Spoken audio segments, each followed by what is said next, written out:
നമസ്കാരം. JK veg ഭവന്റെ ഒരു street food എപ്പിസോഡിലേക്ക് സ്വാഗതം.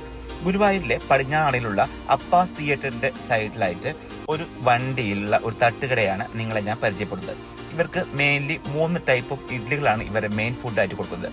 വളരെ സിസ്റ്റമാറ്റിക് ആയിട്ട് മൊബൈലിൽ നമ്മൾ ഓർഡർ എടുക്കലും അത് അവർ ഓർഡർ മറ്റൊരാൾക്ക് പാസ് ചെയ്യലും അത് കറക്റ്റായിട്ട് കൊടുത്തു എന്ന് അറിയാനും വേണ്ടിയിട്ടും അതിൻ്റെ ഒപ്പം തന്നെ സ്മൈലി ഇമേജ് കൊടുത്തിട്ടുള്ള നല്ലൊരു സിസ്റ്റമാറ്റിക്കാണ് ഇവർ കാര്യം പ്രവർത്തിക്കുന്നത്. അവരുടെ ബട്ടർ ഇഡ്ഡലി എന്നുള്ളത് മസ്റ്റ് ട്രൈ ആയിട്ടുള്ള ഒരു ഐറ്റമാണ്. നല്ല ചമ്മന്തിപ്പൊടിയൊക്കെ അതിൻ്റെ മുകളിലിട്ടിട്ട് വളരെ രസമായിട്ട് നല്ല സോഫ്റ്റ് ആയിട്ടുള്ള ഒരു ഇഡ്ഡലിയാണ് അവർ കൊടുക്കുന്നത്.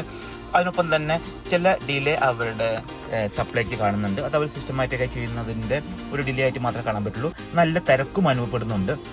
ഗുരുവായൂരിൻ്റെ ഒരു രാത്രികാല വൈബ് ഉണ്ടായിരുന്ന ഒരു കാലം ഉണ്ടായിരുന്നു. ഇൻ ബിറ്റ്വീൻ അത് നഷ്ടപ്പെട്ടു ചിന്തിക്കുന്ന വ്യക്തിയാണ് ഞാൻ ആസ് എ ഗുരുവായൂർക്കാരൻ നിലയ്ക്ക്.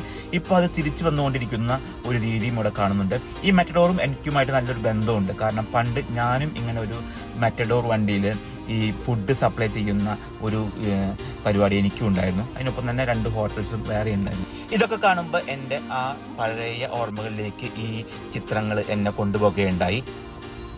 ഇഡ്ലി ഇല്ലം എന്നറിയപ്പെടുന്ന ഈ ചെറിയ ഒരു വണ്ടിയിലെ ഈ ഇത്ര നല്ലൊരു പ്രവർത്തനം നമുക്കെല്ലാവർക്കും ഒന്ന് മസ്റ്റ് ട്രൈ ആയിട്ട് ആ ചെറുപ്പക്കാരനെ ഒന്ന് പ്രോത്സാഹിപ്പിക്കാം. ഇത്തരം കാര്യങ്ങൾ വീണ്ടും വരട്ടെ.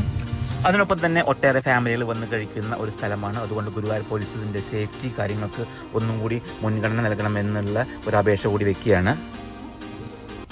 രാത്രികാല സ്ട്രീറ്റ് ഫുഡ് ഇഷ്ടപ്പെടുന്നവർക്ക് മസ്റ്റ് ട്രൈ ആയിട്ടുള്ള ഒരു സ്ഥലം തന്നെയാണ്. ഗുരുവായൂരിലെത്തുന്നവരും ഗുരുവായൂരിലുള്ളവർക്കും പോയിട്ട് ഒന്ന് ട്രൈ ചെയ്യാം. നമ്മുടെ ഫാമിലി ഇരുന്ന് കഴിക്കാൻ നല്ലൊരു അറ്റ്മോസ്ഫിയറും അവിടെ ഉണ്ട്. വളരെ വൃത്തിയായിട്ട് എല്ലാ കാര്യങ്ങളും ചെയ്യുന്നതും അതിനൊപ്പം തന്നെ കൈ കഴുകാനുള്ള കാര്യങ്ങളും എല്ലാം അവർ വൃത്തിയായിട്ട് സെറ്റ് ചെയ്തിട്ടുണ്ട്. അപ്പോൾ അടുത്ത ഒരു എപ്പിസോഡുമായി വീണ്ടും കാണാം. അതുവരേക്കും ബൈ, സീ യു.